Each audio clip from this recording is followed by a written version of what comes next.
谢谢大家，我是阎鹤祥。我没有想到啊，在一个比拼笑料的舞台上，相声的大旗摇摇欲坠。我的师弟们岌岌可危，少班主他高高在上。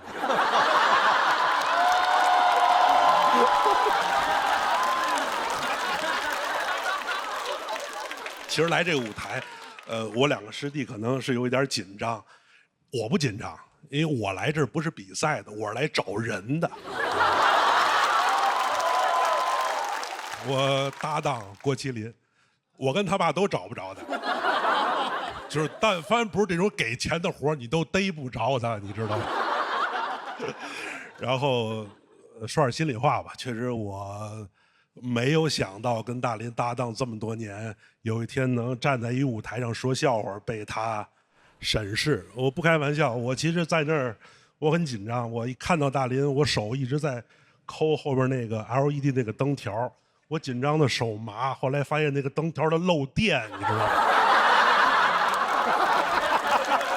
真漏电，我摸一试试。这个导演组问我说：“大林来这个节目，你有什么看法？”我说：“没有看法。当年我们平起平坐，现在我 stand up comedy， 他 sit down police 了他。”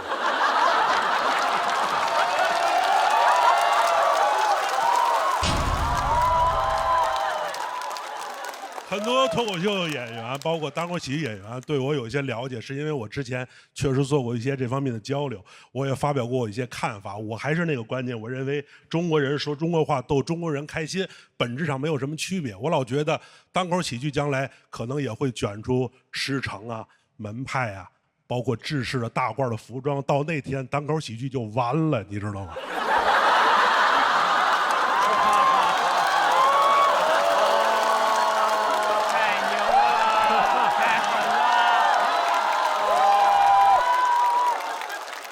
没办法，大连，我再不这样，咱爷们儿折这儿了。今天我是，太猛了！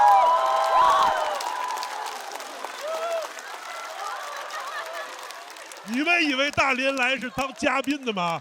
他是替他爸看着我，不要胡说八道，知道吗？那些叛徒师哥都是昼夜之极，阎鹤祥才是心腹大患。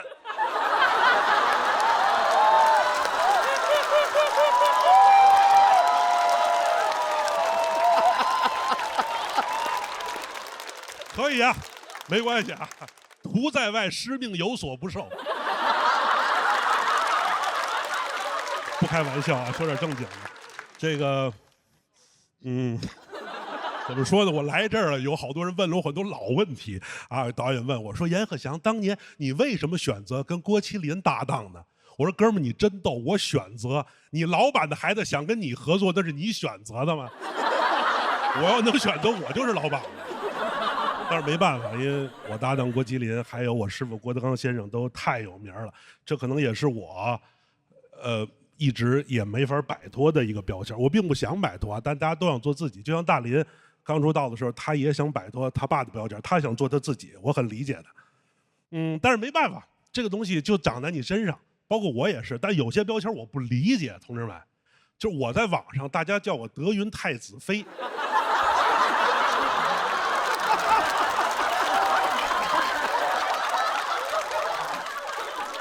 就是哀家很不理解，本宫很疑惑。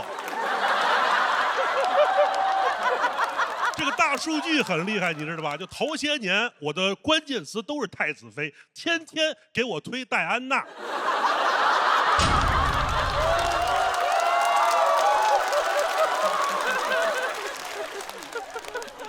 然后今年好了，今年开始推凯特了。还真是说相声的，辈儿还越来越矬。你看，于老师也不能幸免啊，于老师叫相声皇后，所以你看我跟于老师在单位关系很融洽，因为不想感觉婆媳关系不好。很有意思，有时候我也问大林，我说有一天我跟你师傅同时掉水里，你会救谁呀？大力说我要救我师傅，因为我爸爸不能像你一样没搭档。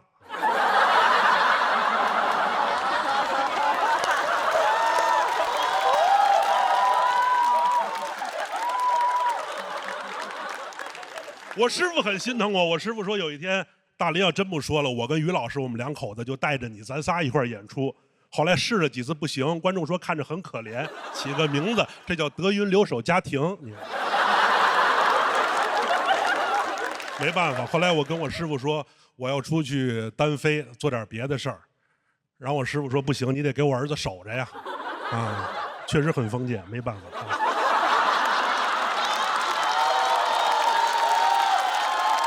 我一说我自己干，我师傅就会打岔。我跟我师傅说我想去说脱口秀，我师傅说你认为咱们这儿谁丑陋？我说师傅我想去说脱口秀，我师傅说对，咱相声不能守旧。我说师傅要说脱口秀，我师傅说对，于谦喝完酒就是口臭。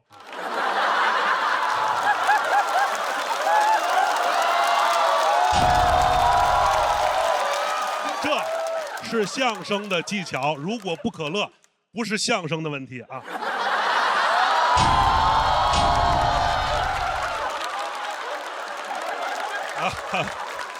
非常有意思。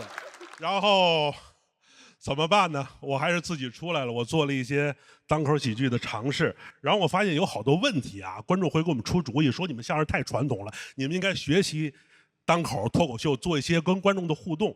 但我说有一些他不能瞎借鉴。我在线下看过好多单口喜剧啊，他们来跟观众介绍，你比如说问老刘吧，俩人啊一块儿来的，一男一女。你们俩什么关系？没有关系。他是你男朋友吗？哦，是。那么有结婚的计划吗？这说相声不能介绍，我们怎么互动？你们俩什么关系？他是你爸爸吗？哦，不是，那有相认的计划吗？那非打起来不行啊！但我觉得脱口秀有时候可以学一学相声，一些有节奏的介绍方式啊。他们经常会有一些就是没有底的结束啊。谢谢大家，我是周奇墨。谢谢大家，我是王建国。谢谢大家，我是庞博。就特像客服，你发现没有？你应该学学相声嘛。周奇墨就是我呀，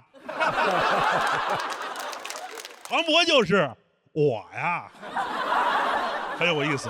然后到最后呢，我决定不行了，如果隔行如隔山，我就做点别的事儿吧。可能有人了解我，开始骑摩托车周游世界。啊，我跟我师傅说，师傅世界那么大，我想去看看。我师傅他顿时很感动，因为他看了很多书，他对人生啊他理解。他说：“你给我滚啊！”我说：“师傅要积累素材。”我师傅说：“那你旅行的路上有妖怪怎么办？”我说：“师傅，一般妖怪只吃师傅，您不去他没得吃。”我师傅说：“那你为什么要骑摩托车呢？”我说：“摩托车也是搭档，不骑了可以锁起来，他不会抛弃你。”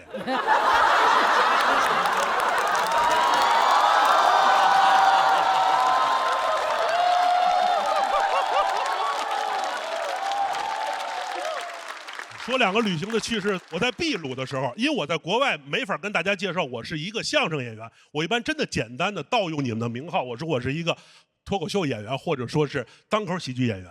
我在秘鲁的时候，有一个秘鲁警察跟我的西班牙语翻译在交流，我那个翻译跟这个秘鲁警察说我在中国还是一个很有名的喜剧演员。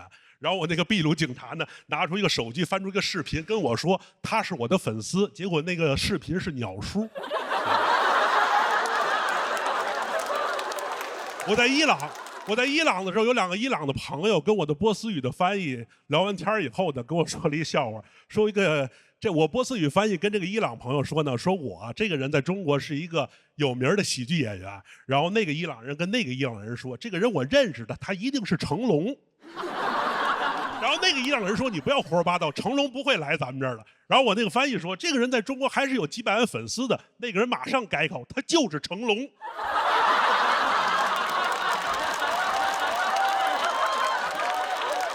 我之所以做这么多事儿啊，走南闯北，还是做一些新喜剧的尝试。我还是想把相声这门传统艺术跟这个新鲜的世界做一个万能的接口。所以不要管我叫德云太子妃，可能的话可以管我叫德云 Type C。好，这就是我一个寡妇失业搭档不说相声周游世界的单口相声演员阎鹤祥，就是我呀！谢谢大家，我是阎鹤祥。首先来说，我跟别人不一样，我上来就对挑战席上的人说，我希望你们有人能一会儿站过来。为什么呢？因为一块儿 PK 的时候，跟我一块儿站有好处。你看大玲跟我站过，现在是导师。杨丽跟庞博跟我都站过，现在是魔王。赢不赢不要紧，但图一吉利。尤其现在，你别摆手，你更应该来。咱俩代表作都一样，都是少爷和我。就是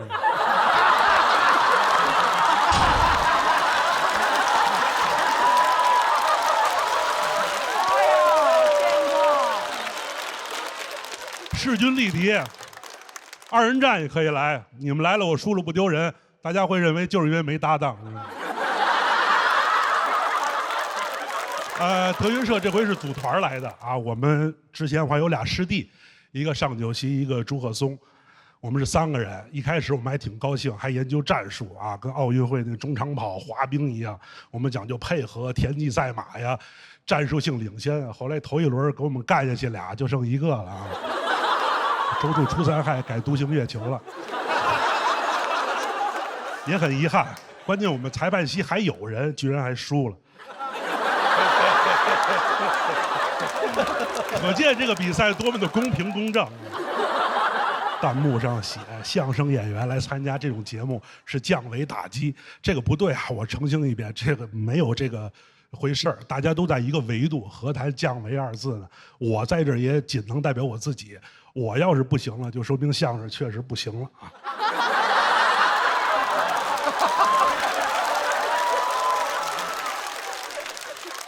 单口喜剧咱不敢说，如果说单口相声能在这种大舞台上演出的，全国中国相声界就是我跟我师傅郭老师，因为其他的我们都弄死了。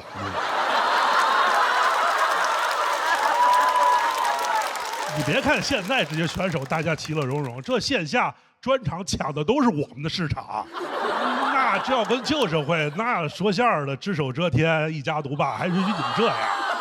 我这一时眼神，邵班主就摔杯为号了。四下里乱箭齐发，天下单口英雄一网打尽。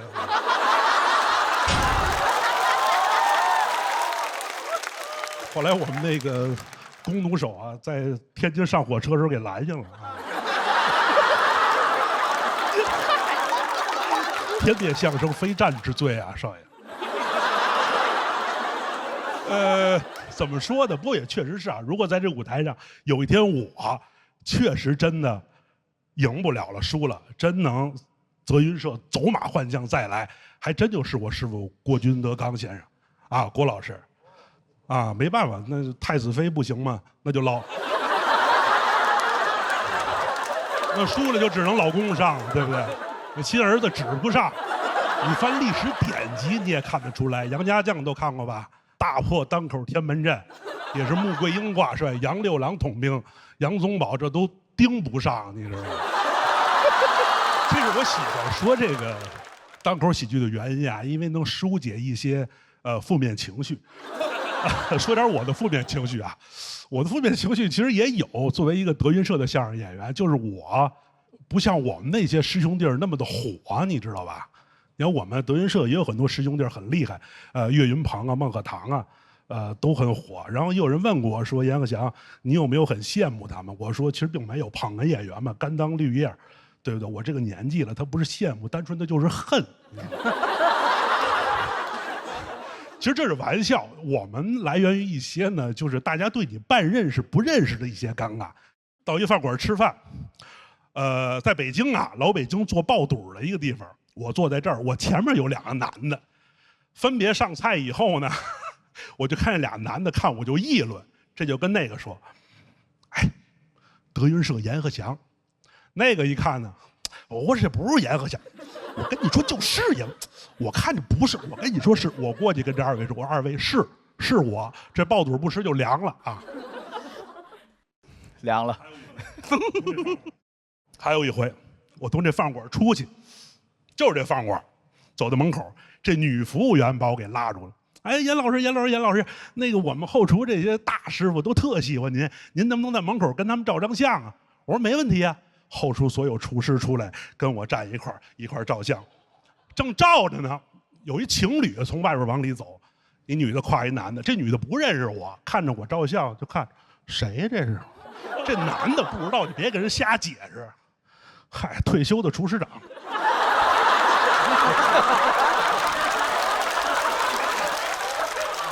这还基于我们在国内大家对相声有一些认识认知。我在国外，我在美国摩旅的时候，他要是对相声对我们完全不认知，更可乐。我在美国的黄石公园，在黄石公园徒步，我有一个华裔的美国的森林警察，他跟着我。他说黄石公园有很多野生动物，黑熊啊、鹿啊，包括羚羊啊。你要怕它靠近呢，你就连续的大声的说话。我就照着做了。出去以后，美国这森林警察把我给扣下了，说我有残害动物的倾向。后来我的哥们把我给保出来了。我说我没有残害动物。他说你是不是连续说话来的？我说是，他让我说的。他说你说什么来的？我说我就蒸羊羔、蒸熊掌、蒸鹿眼、烧花鸭、烧兔鱼。那你还不残害动物？后来我一琢磨，得亏说清楚了，这没说清楚，我得给人全交代了。蒸羊羔、蒸熊掌、蒸鹿眼，到最后板鸭筒子鸡。美国警察一看，呵，列了单子上这儿偷猎吃好东西来了。哪单位的你啊？我说我德云社的。你跟谁学的呀？我说跟我师傅学。嚯，你们这还有师傅呢？我这一交代啊，云鹤九霄，龙腾四海，一听就是黑帮啊。这再完了以后，紧跟着下一个月，大林知道，我师傅带着我们所有团体到北美巡演，但我师傅上通缉令了。这在入关的时候，人家美国警察拿着这菜单就得问我师傅：“这个蒸羊羔、蒸熊掌，这是你教的吗？”我师傅大家都了解啊，哈哈哈，我教的后头。谢谢大家，我是严鹤翔。谢谢大家，我是严鹤翔。哎呀，头一次啊，2次演完了吧？导演组私下找我说事儿来了啊，说严老师您在台上不能老提郭麒麟了，提1次2次可以，提多了就烦了，而且对您可能也不好。然后您看下赛段呢，咱们是2个主题，一个是不上班你养我呀，还有一个是别人笑我太疯癫。我说这是我要提吗？你这话题老往上勾我呀！我一说相声的演单口喜剧，别人笑我太疯癫，因为养我那人确实不上班啊。就提这一次啊，不说了，说到做到。然后呢，但事实如此啊，因为这个特殊的情况呢，我现在做了很多跨界的尝试，比如说演话剧啊，然后演影视剧，说单口喜剧，也演新喜剧。然后我发现，当你刚跨界的时候啊，有一个很尴尬的情况，你的表现会影响到别人认为你这2行业的鄙视链。你想吧，我在这儿演单口喜剧啊，如果演得好，下边坐俩观众，哎，到底是说过相声。如果演得不好，回去好好说你的相声。但有时候这种情况啊，是鉴于这2个行业可能呢并驾齐驱，它不适用于所有的比较。你比方说啊，我搭档郭麒麟，但是不牵扯到不工作这个人，现在转战影视了。好比有一天啊，大林发展的非常好，得了奥斯卡的最佳男主角。我打比方呢，你别乐。然后站在台上领奖的时候，下边这些好莱坞巨星肯定不会这么聊。到底是说过相声啊？哎，这我就不服了啊！就是奥斯卡的冠军跟说相声差别就那么大吗？你们要那样的话，我就在德云社等着啊！迪卡普里奥、威尔史密斯、拉塞尔克劳有一天跨界说相声，说的不好，几个包不讲，我也起来回去拿你的奥斯卡去。尤其威尔史密斯不爱听，他也不敢打我，因为德云社说相声。跨界，确实是跨界，没办法。我昨天啊，跟好多线下的演员一块儿去上海西藏南路那个大世界说开放麦，啊，一看都是上海的观众。我到那以后我很感慨，为什么呢？上海大世界呢，1917年开业，那过去是全亚洲最大的娱乐市场。100年前，我们说相声的老先生到上海滩闯码头，就在上海大世界，就在大世界，很有意义。但我也对不起先人啊，我到这居然是说单口喜剧啊。其实那个时候啊，在上海滩码头，包括北京，我们这些单口艺人，那时候没有说相声啊，这个词儿是建国以后才有的，不是王建国啊，不是王建国。过去艺人地位很低，我们这些靠说话、表演、说笑话的，都叫玩意儿，没有名字。干嘛去？听玩意儿去？你们要那时候录节目，别人再一问你录什么节目去了，录玩意儿去了。今儿都有什么玩意儿啊？那今天有庞博、建国这几个玩意儿，真是好玩意儿。就得这么说，我不能说好不是玩意儿，很有意思。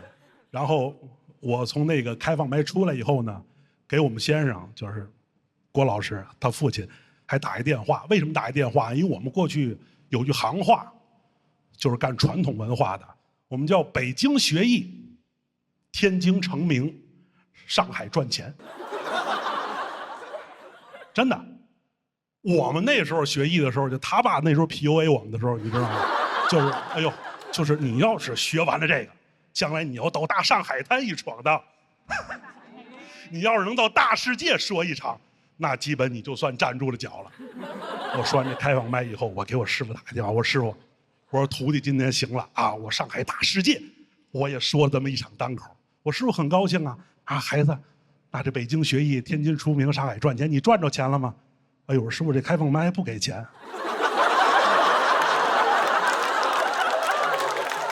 然后我师傅说：“那不对呀，那我儿子也去，他也不给钱吗？”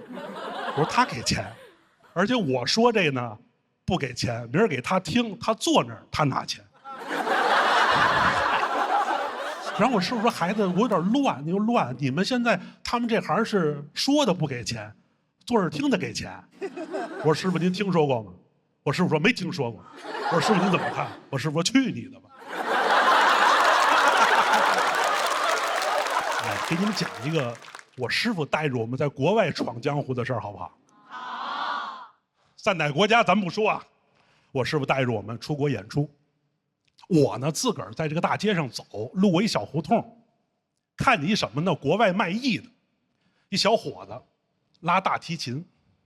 一看就是艺术家，为什么呢？这琴就得好几万，他前面呢搁一个放钱的那个小塑料碗，我就走过去了。说相声碰见这不能给钱，知道吗？因为我们这行是出门不捡东西就算丢。我就过去了，可能我过去的时候稍微没注意，我这脚啊把他拿钱的那个小盒就给踢躺下了，嘡啷一下，咕噜咕噜咕噜咕噜，他那里边有几个钢镚就往前滚，滚就滚到一个地沟里了。这小伙子很无奈，过来以后我也过来一看，抠不出来了，多不好意思呀！我就从兜里拿出10欧元来，我就直接给他了。江湖骗术都是这样，你钱出手那一刹那，你就知道你上当了。为什么呢？他不拉这大提琴吗？他这小拇指上勾着一根鱼线，这鱼线勾的那个拿钱那个小碗儿，你一过来，他一碰，砰啷一下。他这不犯法，人可没跟你要，你是不好意思，你把这钱给他的，完了，上海滩闯过了，到那儿没闯过来，中年打雁让雁把眼给牵了。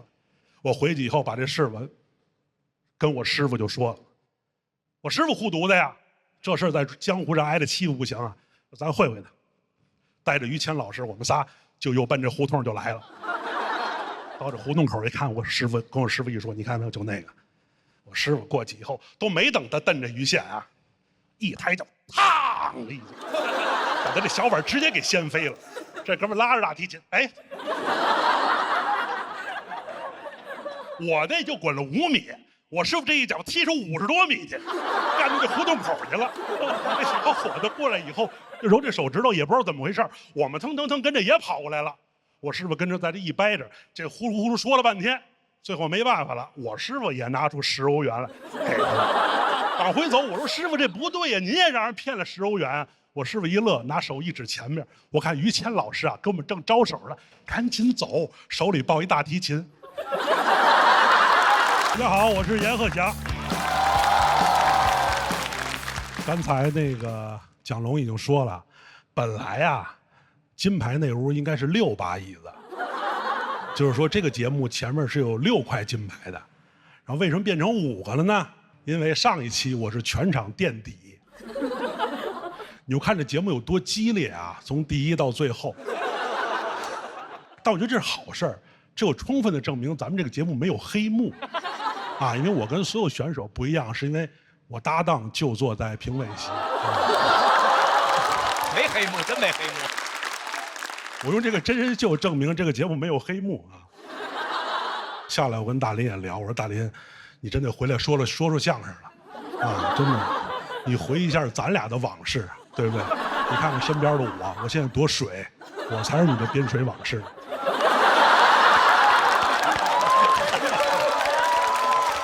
我说大林，真的，你事业上你得说相声，你不能说事业上真说家里红旗不倒，外边彩旗飘飘。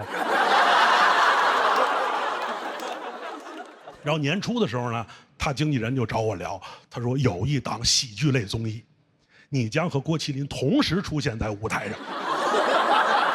然后你用你们俩纯熟的相声曲艺技巧啊，在喜剧这个赛道上掀起一点水花来。我说喜剧类综艺，然后我们俩同时出现，这怎么着不跟相声沾点边啊？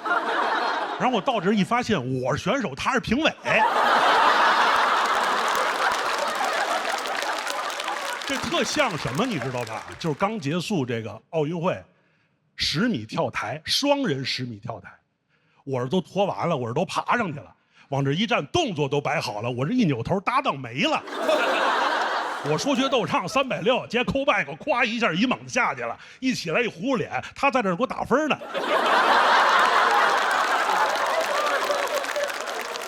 分还不高。我为什么举跳水这例子呀？就是分不高，我也不难过，证明我在这儿水花不小。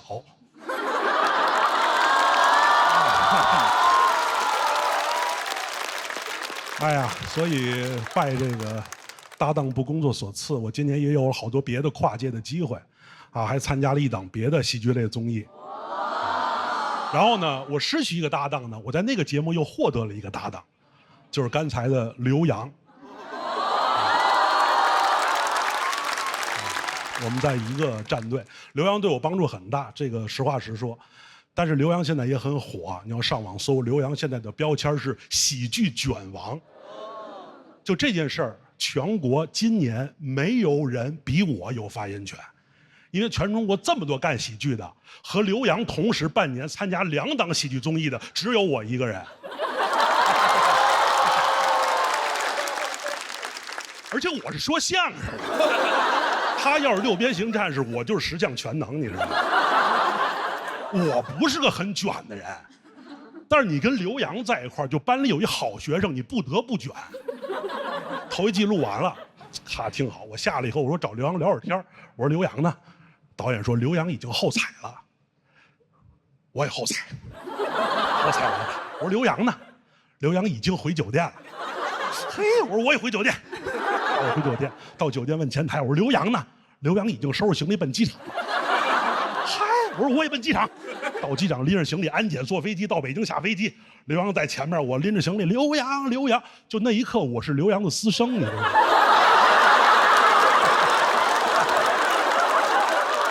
刘洋，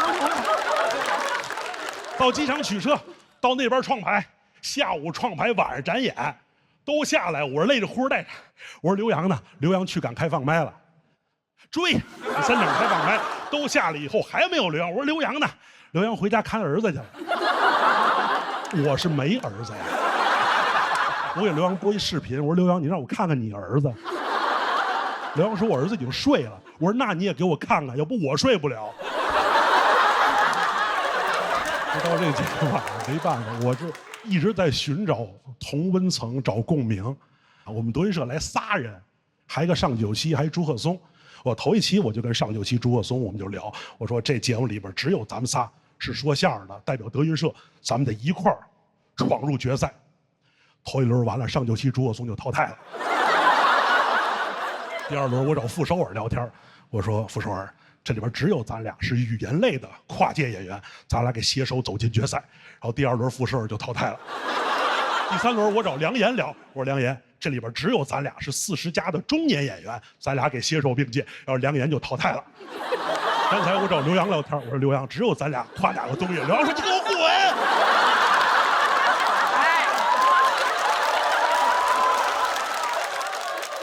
但是非常好啊！你看刘洋作品是非常不错，但是确实需要一些标签。你比如说喜剧卷王啊，包括以后能得了冠军，这个对于演员来讲很重要啊。比如说你有些人设，有的是运作的，有的是自个儿努力的。你比如刘洋这个人，真说卷王，人自个儿努力的。我这人设，比如搭档不工作，寡妇失业，这既不是我运作，也不是我努力的。有时候之前做节目我不愿意提，实话实说，咱这节目没有啊。我之前做综艺，你不愿意提呢，他导演让你提，啊，导演说严老师您上节目，您跟郭麒麟搭档这事儿，您给多提。我说我不想提，他说您得提。我说我不想提，他说您要不提，你可以不上。我说那你告诉我怎么提？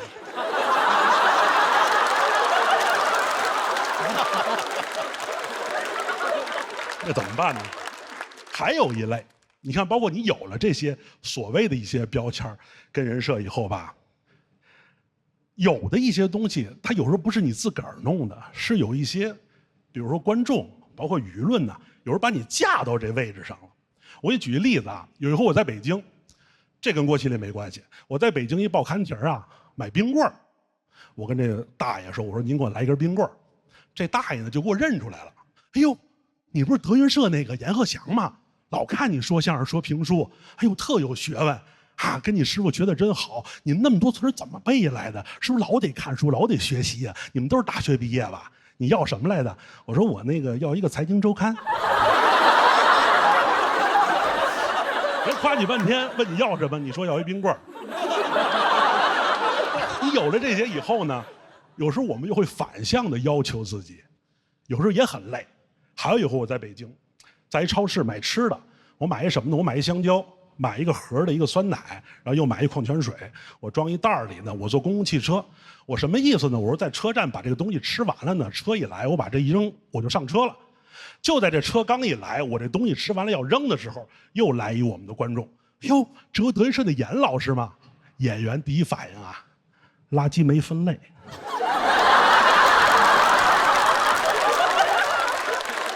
那人还等你啊，车直接就走了，那人也上车了，我这也不会分。又过来一人，哎呦，这不阎鹤祥吗？郭麒麟不工作，你都捡垃圾了。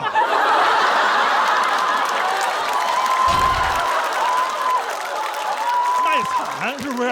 您立这人设干嘛呀？我说没有，我说我呀，是因为一跟那个垃圾分类，我怕人家觉得我拿一财经周刊，我显得我有学问。刘洋呢就跟着我卷，我郭麒麟跟他跳水，我说我去你的吧！谢谢大家，我是阎鹤祥。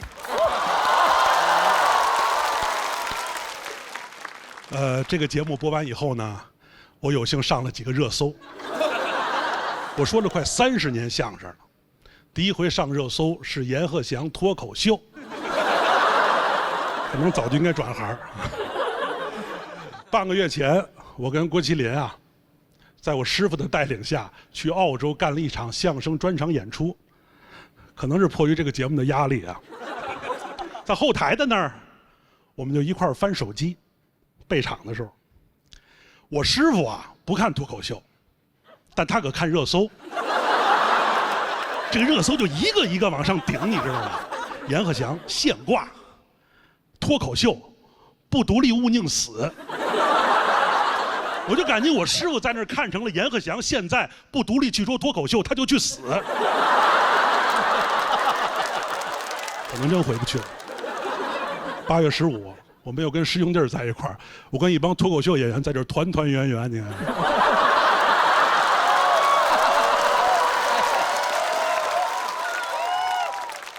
但是我师傅应该不会计较，因为他善。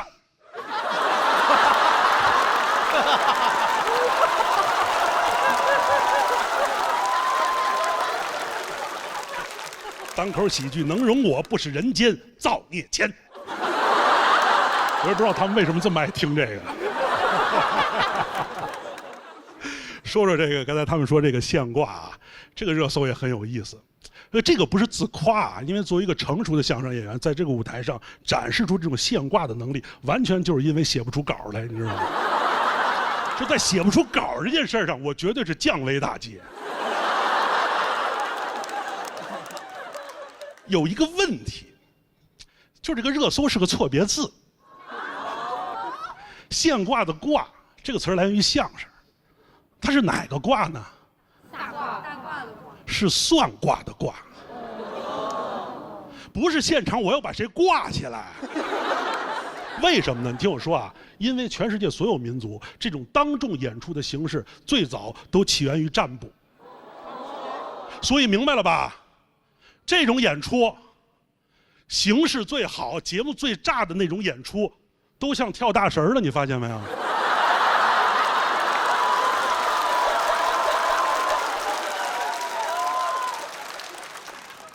付航 ，I say passion， 我给你翻译一下啊，就是谁保佑你们？付航，我跟你说啊，他像个猴，怎么就来了？他能提前晋级，不是因为物种繁足，他的艺术形式繁足，你知道吗？我们相声干不过脱口秀，我们拢共就100多年，他100万年。而且于翔宇你也弄不过他，你知道吗？于翔宇，因为哲学的上面是神学，你还得转专业。还有一个字儿啊，就是他们脱口秀经常用这个梗，这个词儿来源于我们相声里边那个哏。因为这个字儿从北方传到南方，到港澳台以后，他们前后鼻音分不清楚，所以哏读成了梗。正本清源一下啊，我是个捧哏演员，郭麒麟是个逗哏演员，王建国是个谐音哏演员，是吧？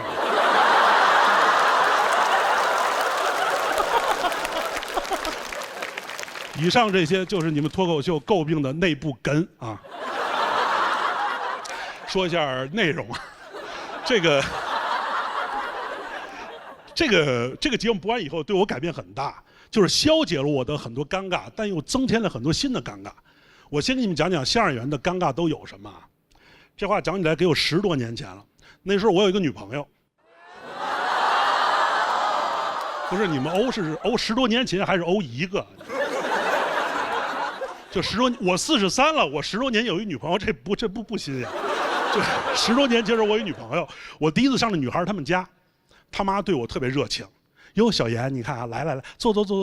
哎呦，听说小严是说相声的，来，咱们一边吃饭一块儿放你那相声。哎呦，小严，你看你爸妈身体怎么样啊？这相声里边，我爸爸死了。哎呦，小严，你以前谈过几个对象啊？阎鹤祥离过2次婚。这是熟人。生人就更麻烦，我跟大林经常有这种感想啊，就是几个生人大哥聚在一块儿，突然有一人过来了，哟，听说你是说相声的呀，来一段。这对演员特别不尊重，哪儿我就给你来一段啊？就他对别的行业不这样啊，哟，你是外科大夫，给我来一刀。哟，你是射击运动员，给我来一枪。就到我们这儿，你给我来一段，哪儿我就给你来一段。但是过去我有消解的方式。过去一说来一段，我说你看我们这相声是俩人表演，我一个人没法给人来一段。这节目播完崴了，我们是俩人没法给您表演。你不会说脱口秀吗？我说我没有搭档，对，就说你没搭档那段。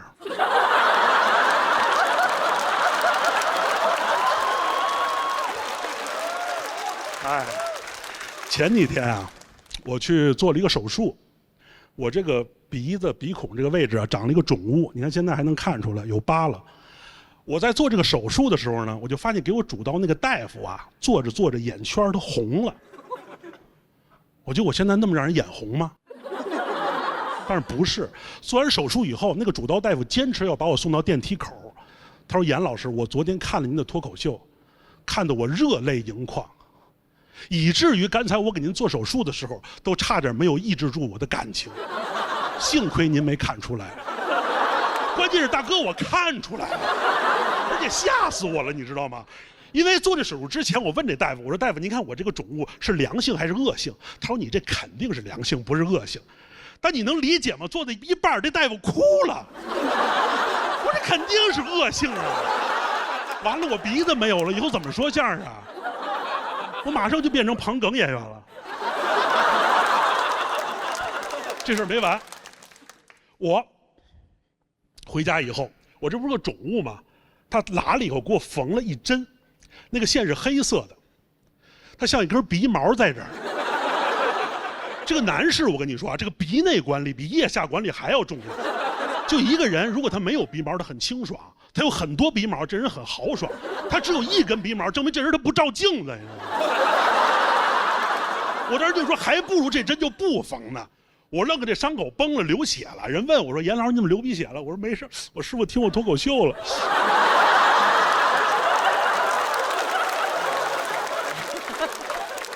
等到拆线那一天，给我拆线那大夫是另外一个大夫。他做完以后，他跟我说：“严老师，其实我看您特别想乐。”我说：“为什么呀？”因为我今儿早上听了您跟郭麒麟的相声，我特别激动，终于有人听过我们俩相声了。我说：“您感觉怎么样？”他说：“我觉得您跟郭麒麟跨界说相声也挺可乐的。”我怎么是跨界？我就是说相声的。哦，那你给我来一段。谢谢大家。大家好，我是阎鹤祥。哎呀，我进了决赛了，单口季的决赛。这是相声的扭曲还是脱口秀的沦丧？今天来了好多第一季的老朋友，我就第一期还行，都看了，后边就越演越完。我现在回想我头一期就像空城计，知道吗？就贺退那一回。每回来的观众，我都像诸葛亮一样告诉司马懿：“来，进来，弄死我，杀死我，空的没的。”导致那之后，其实我一直在这个舞台上会选择逃避，因为我甚至会到网上去看对我一些负面评论，给我一些逃避和退赛的理由。阎鹤祥这个演员那么大岁数，说脱口秀梗一点都不密。我叹了口气，还真是人上了岁数，不光骨质会疏松，包袱也会疏松。然后脱口秀演员还夸我呢，你看相声演员多厉害啊，在台上倍儿松弛，场子凉成这样，一点不紧张，还说呢。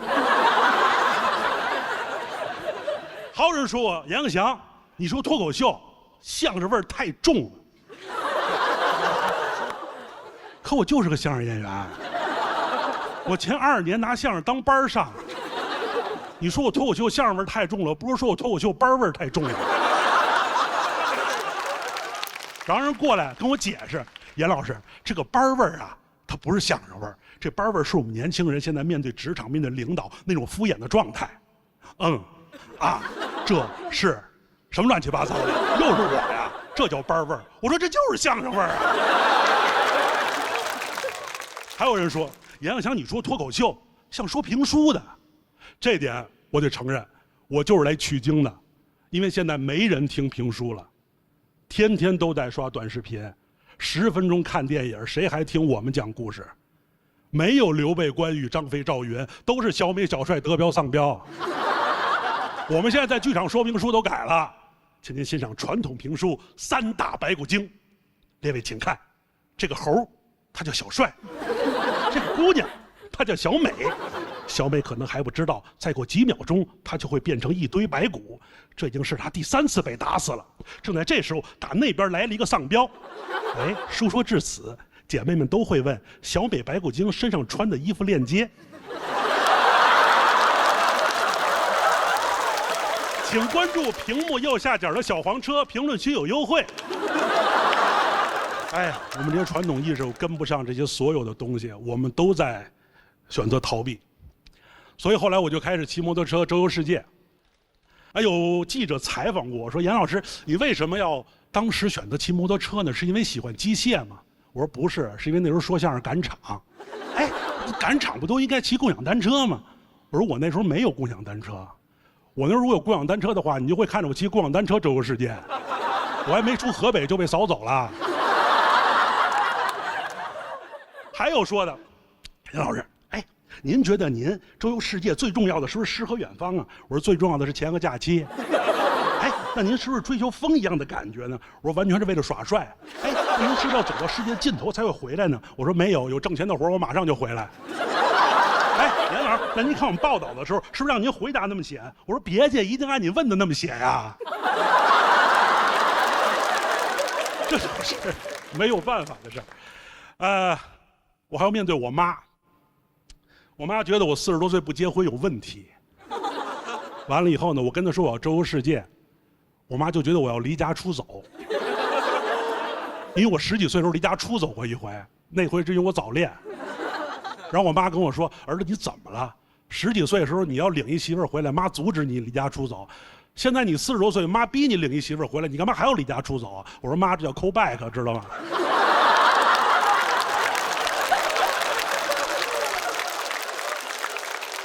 我妈特别关心我，我在国外骑摩托车的时候非常的颠簸，导致我那个微信步数每天能颠出几万步。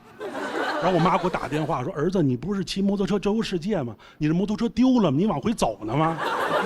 你走特累吧？你得多喝热水。”这就是老人，当他不了解你、想关心你的时候，他跟你说你要多喝热水。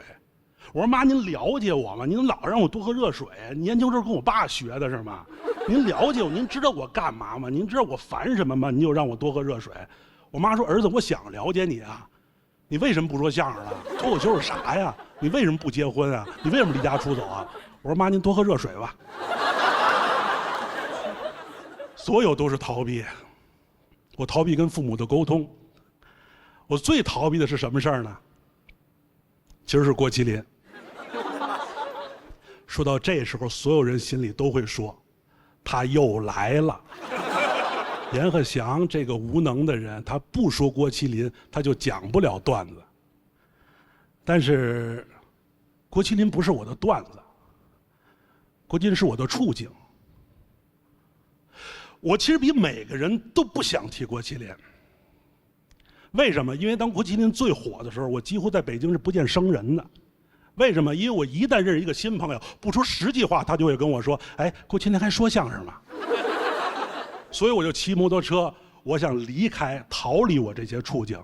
我从北京出发，我走河北，我走山西，我走陕西，我到西安，我过内蒙，我到宁夏，我出新疆，我到中亚，乌兹别克、塔吉克、吉尔吉斯、哈萨克斯坦，我进伊朗，走土耳其，过黑海，到意大利，过阿尔卑斯山，我骑到了德国，我进瑞士，我到法国，我到意大利，我跨过大西洋，我到美国，我到阿拉斯加，我走东海岸，我走西海岸，我走过66号公路，我走过中美，我走过墨西哥，我走过危地马拉、洪都拉斯、尼加拉瓜、厄瓜多尔，我到南美洲，巴西、秘鲁、乌拉圭。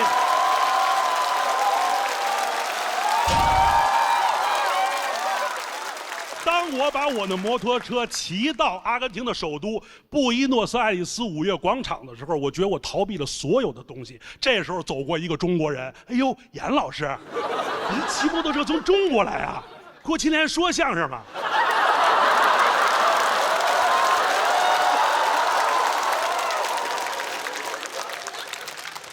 我觉得我一定会逃避这些东西。我从阿根廷一拧油门，我又骑了几百公里往南去，穿过潘帕斯草原。你们知不知道地理上有个概念叫对指点？就是你站在这个地方，直处地心，穿到地球的另一面，那个点叫对指点。如果北极的话，南极就是它的对指点。我找到了我家的对指点。这个地儿在阿根廷潘帕斯草原和巴塔哥尼亚高原的交汇处，巴西、阿根廷有一个重要的河流叫内格罗河的下游，一望无际，全是草原，什么都没有。你站在这个地方是离你所有处境和困境最远的地方，你不能向前后左右多迈一步，因为多迈一步你就离你的处境又近了一步。往前走可能是父母催婚，往左走可能会失业没工作，往右走就是爹妈都老了，往后退一步我把我摩托车碰躺下了。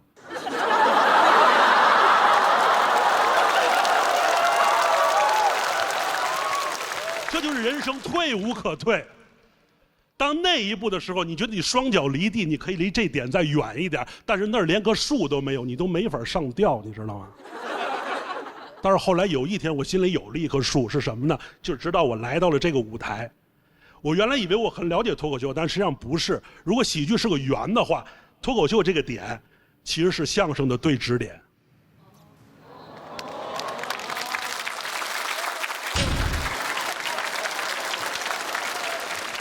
就是如果走心的话，我们是最近的；如果不走心，可能就是最远的。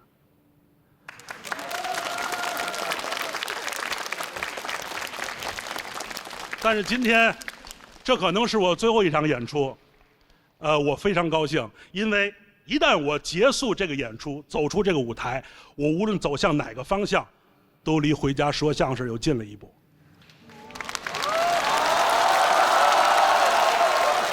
这就是我今天最后的演出，也许无法改变，但请不要逃避。相声演员阎鹤祥下台鞠躬。我这回不比赛，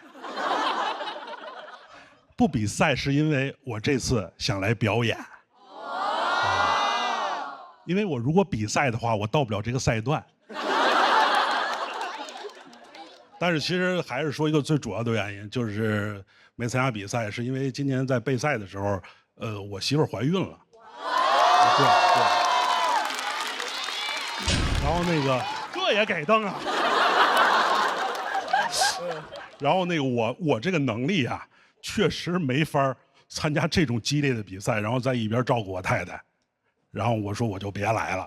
但是我是这个节目的粉丝，我参加过，我能做的就是陪着我媳妇儿在家一块儿看这个节目。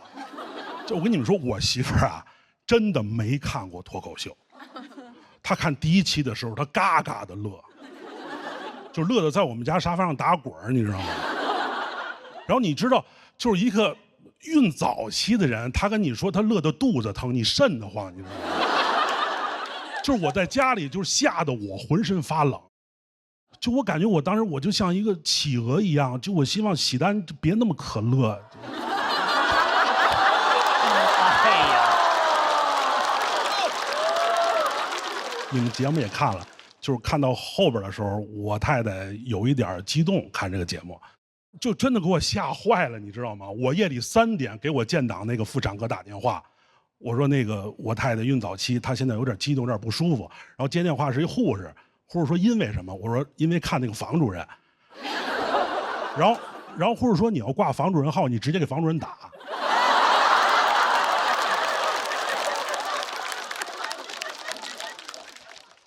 然后他这个时候我太太就缓过来了，缓过来以后她跟我说了一个特别严肃的问题，她说阎鹤祥，这个节目我看了11个演员了，你去年怎么进的前10？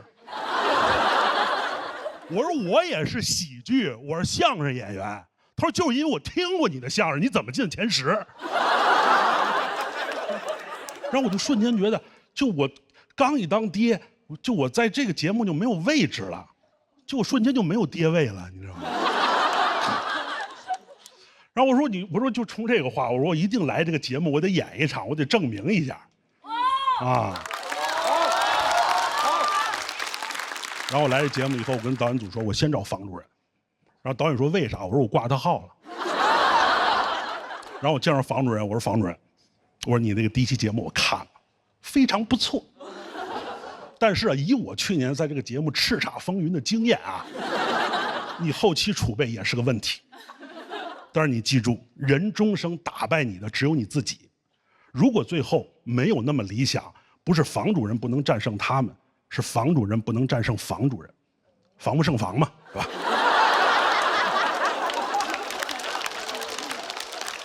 然后房主任说：“阎老师，您爹味儿又回来了。”然后房主任他说了他出走的决心啊，其实我去年也是有这方面的表达，但是我必须得回去，因为我社保确实在相声界呢。但是你们就真的不知道这一年，就是相声界都对我做了什么，就是他们逼我在相声园子说脱口秀。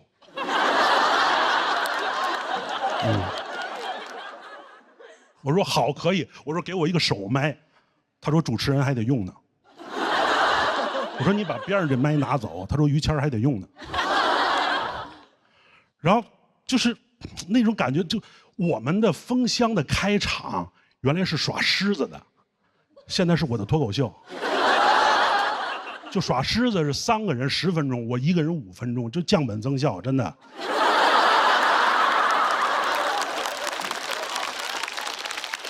然后大家对你那个状态真的是杨小祥来说脱口秀，就说你的对指点，说完我们给你指点指点，你要说的不好，我们就对你指指点点。然后我离开封箱以后，我又去了好多卫视，我跟他们说我想说相声，然后他们找来庞博跟我说了个相声。我说我离脱口秀能不能稍微远一点？然后我去春晚，我演了个 sketch。然后现在我在喜剧界有一个外号，我叫3姓家奴。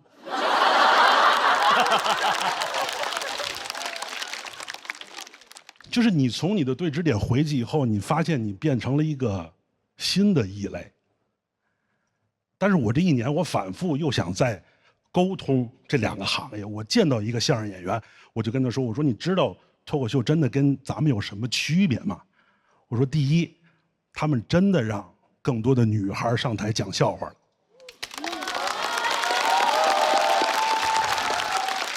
我说第二，他们真的不许用别人的段子。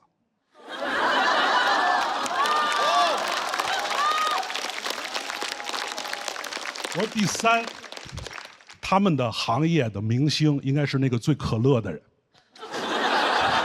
我说第四，就是你长成刘仁成那样，只要你有作品，你也是流量。”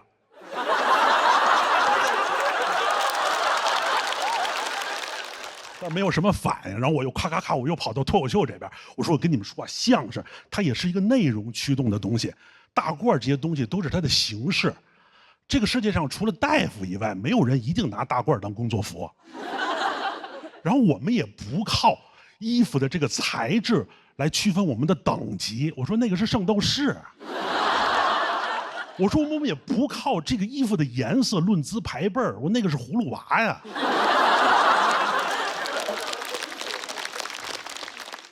依然很纠结，就是我去年在这个节目舞台上的一些不适，包括我今年回去以后的一些不适，你发现你找不到一些自己的共情的点，就直到有一天，我刷短视频的时候，我刷到了一个虐待福寿螺的视频，这就是我。这种不适是因为把你当成了入侵的物种。我被他们非法引进，恶意放生，做成解压节目发到网上。然后后来想，我对跟入侵物种是有什么共性吗？我又看了好多，我看了小龙虾、罗非鱼，我还看了牛蛙，我说确实都很肥美，这就是。但后来觉得我不是，为什么呢？因为入侵物种最大的威胁，它危害当地的物种多样性。但是我觉得我丰富了这个舞台的表达多样性。我觉得脱口秀这个舞台最大的魅力是它有如此丰富的表达，且容下了那么多的表达多样性。就像你们现在又听了一个没有那么多炸梗的相声一样。但其实都不重要，我说的没有那么可乐，是为了让我媳妇儿看这个节目的时候歇一会儿。谢谢大家，我是阎鹤祥。